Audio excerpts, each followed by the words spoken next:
herzlich willkommen auf Veras Blockflötenkanal. Diesmal lautete der Zuschauerwunsch, kannst du mal ein Video machen zum Triller, und zwar Dauer des Trillers, Frequenz und Abschluss. Und das habe ich für euch heute gemacht.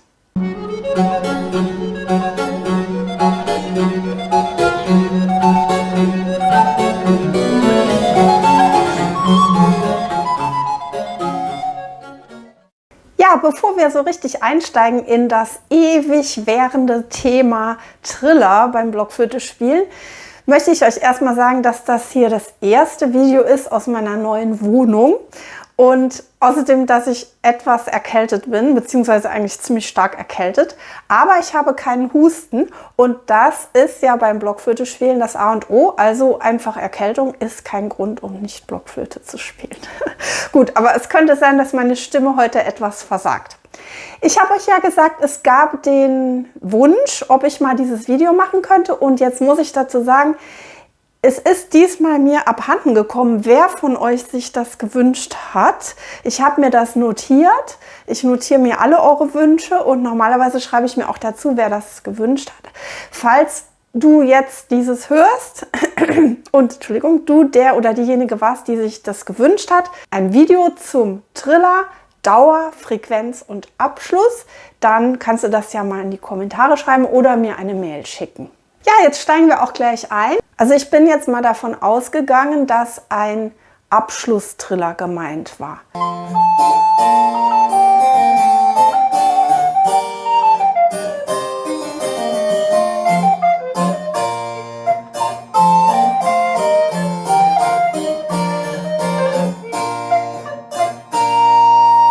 Es gibt ja auch ganz kurze Triller zwischendrin, einen Pralltriller zum Beispiel. Den nehmen wir heute mal nicht, sondern diesen klassischen Abschlusstriller mit der Schlussnote hinterher und vielleicht sogar 2 Noten hinterher. Das ist dann die Schlussnote und die Antizipation. Also die Dauer eines Trillers erstmal. Das war ja Punkt 1. Wie lange soll ein Triller dauern?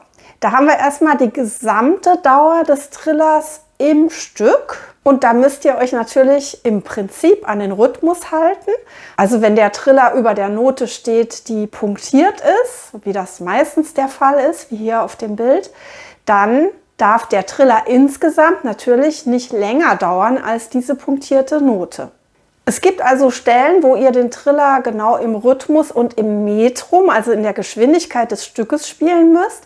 Es gibt aber auch Stellen, wo ihr euch zwar an den Rhythmus des Trillers haltet, also die punktierte Note mit den Trillerschlägen verseht, aber euer Metrum langsamer werden darf. Wenn ich den Triller mitten in einem Stück habe und es kein gewichtiger Abschluss ist, es gibt ja auch Abschlüsse mitten im Stück, wo man merkt, okay, sinngemäß ist jetzt hier was zu Ende und geht ein neuer Gedanke los.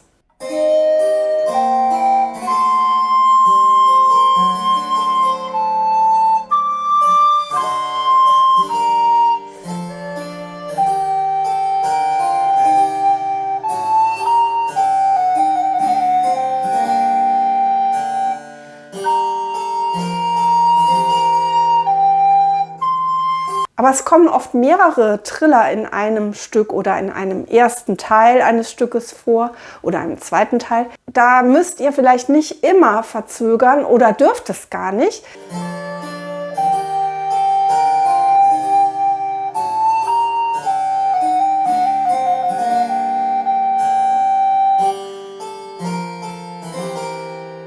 Weil der Kontext weitergeht. Also weil das zwar ein Triller ist mit einem gewissen kleinen Abschluss, denn der Triller schließt ja einen Gedanken ab. Wenn also der musikalische Gedanke nur kurz mit dem Triller verziert, aber nicht wirklich groß unterbrochen werden soll, dann ist es gut, dass die Dauer eures Trillers ziemlich genau dem Rhythmus sowieso und auch dem Metrum, also der Gesamtgeschwindigkeit eures Stückes entspricht und ihr euch nicht groß aufhaltet.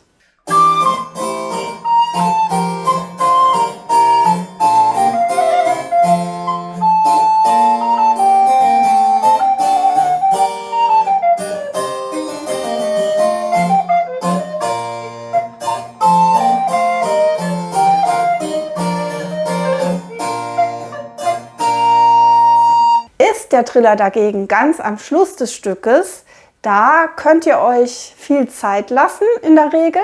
Das hängt natürlich auch davon ab, ist es ein langsames Stück, wo ich die Triller sowieso schön langsam anrollen lasse. Und dann kann ich ganz am Schluss des Stückes mir da noch mehr Zeit nehmen und richtig aus dem Metrum rausgehen.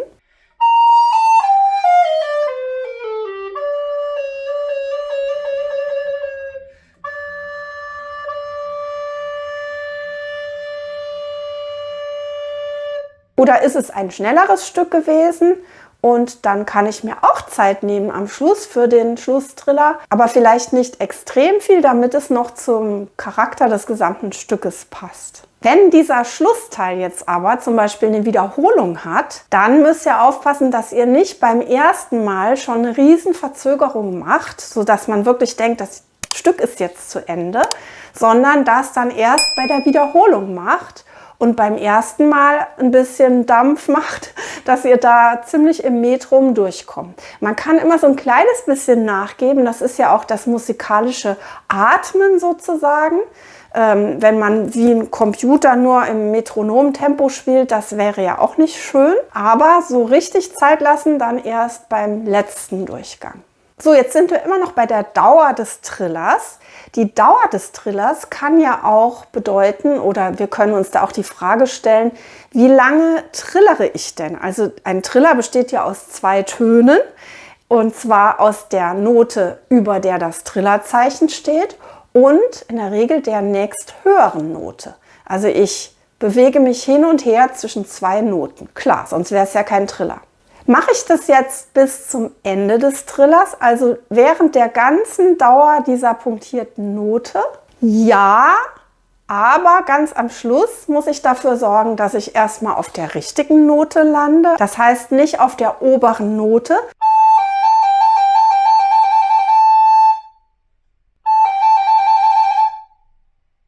sondern auf der unteren. Das ist die ursprüngliche Note, die auch in euren Musiknoten drin steht. Also die Note, auf der der Triller stand, auf der das Zeichen stand.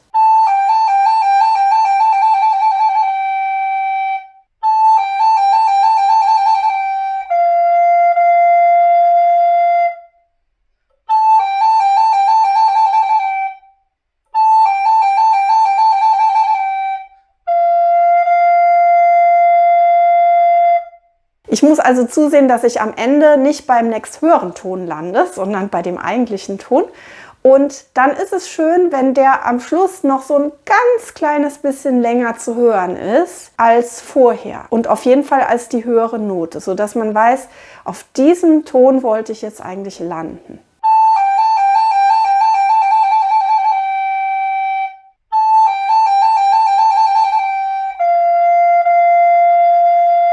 Das heißt, ihr trillert also schon die ganze Zeit, aber am Schluss gibt es nochmal wie so einen Ruhepunkt. Das merkt man natürlich nur so richtig, wenn es ein wirklich langsamer Triller ist.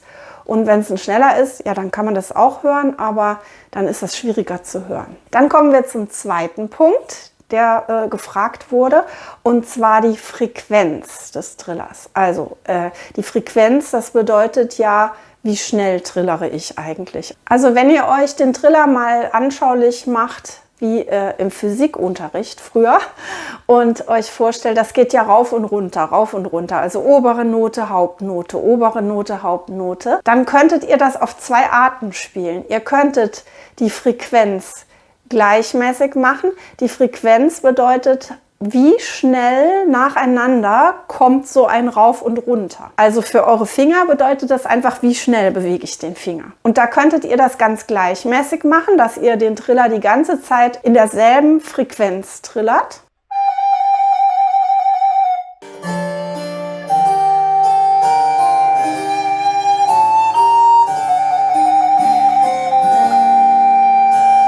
Aber viel schöner und stilistisch auch passender ist es, wenn ihr den Triller immer langsam anrollen lasst und gegen Ende immer schneller werdet.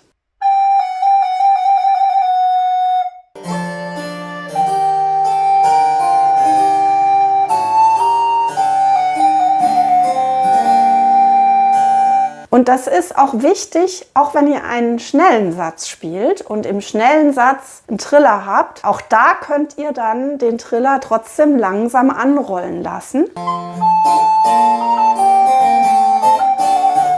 sodass ihr letztendlich auch gar nicht so viele Ausschläge habt. Ihr braucht dann gar nicht so viele Noten zu spielen in einem schnellen Satz. Da reicht es oft aus, wenn ihr 4 bis 8 Noten spielt eigentlich nur.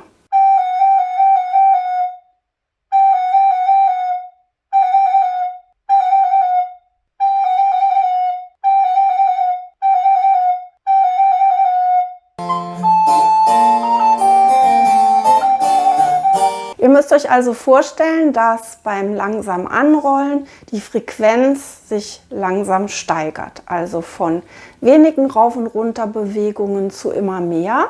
Und im Idealfall wüsstet ihr ziemlich genau, wie viele Töne ihr spielt. Das ist natürlich nicht so ganz einfach zu hören, aber nur mal wirklich als Tipp, in schnellen Sätzen denken viele von euch, dass ihr da ganz, ganz viele Töne in dem Triller spielen müsst und die auch noch sehr schnell.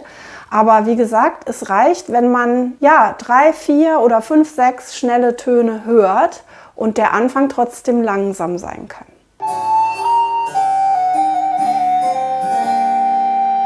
So, dann kämen wir zum dritten und letzten Punkt, was den Triller angeht heute, und zwar den Abschluss des Trillers. Der Abschluss bedeutet ja, das habe ich ja eben schon erzählt, dass man natürlich auf der richtigen Note landet beim Triller selbst, also innerhalb dieser punktierten Note. Und danach kommt dann in der Regel eine Schlussnote.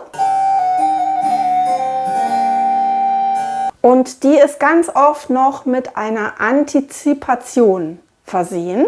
Das ist dann die Sechzehntelnote vor der letzten Note, also die vorletzte Note.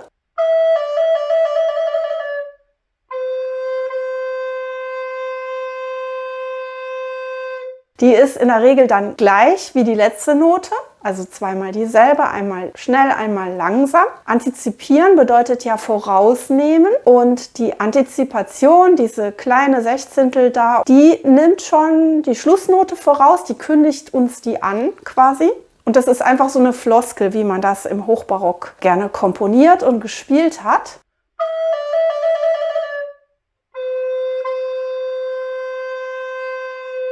Es gibt aber auch viele Stellen, wo keine Antizipation dabei steht. Also ein Triller einfach und dann eine Schlussnote.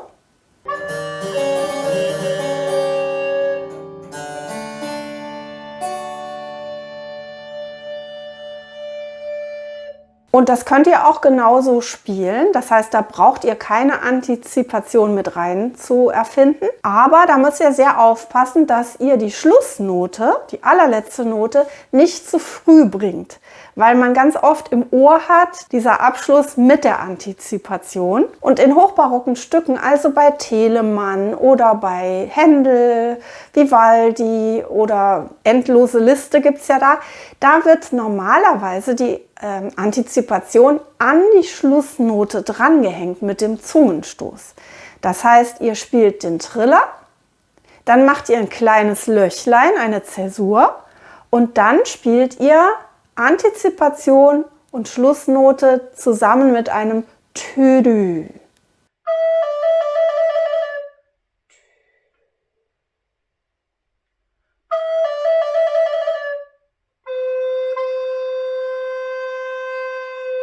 Was ihr normalerweise nicht machen solltet, das hat man früher in den 50er Jahren oder 60er Jahren noch vielleicht, als die alte Musik erst wieder so erforscht wurde, gemacht.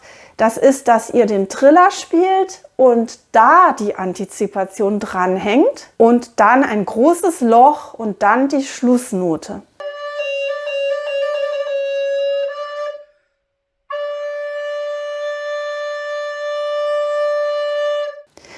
Es sei denn, der Triller und die Antizipation wären jetzt mit einem Bogen verbunden, dann hätte der Komponist das explizit gewollt.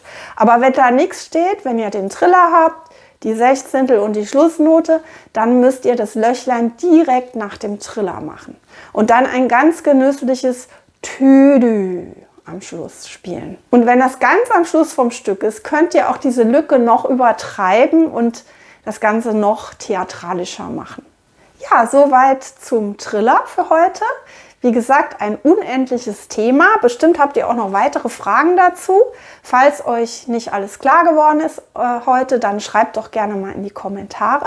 Und wenn euch das Video gefällt, dann freue ich mich über einen Daumen hoch. Ich hoffe, ihr habt jetzt ein bisschen mehr Lust bekommen, Triller nochmal auszuprobieren und mit der Frequenz und der Dauer und dem Abschluss zu probieren, was ihr da machen könnt. Dankeschön, dass ihr bis zum Schluss dabei wart und vielleicht nächste Woche wieder dabei seid auf Viras Blog für den Kanal. Bis dahin, tschüss!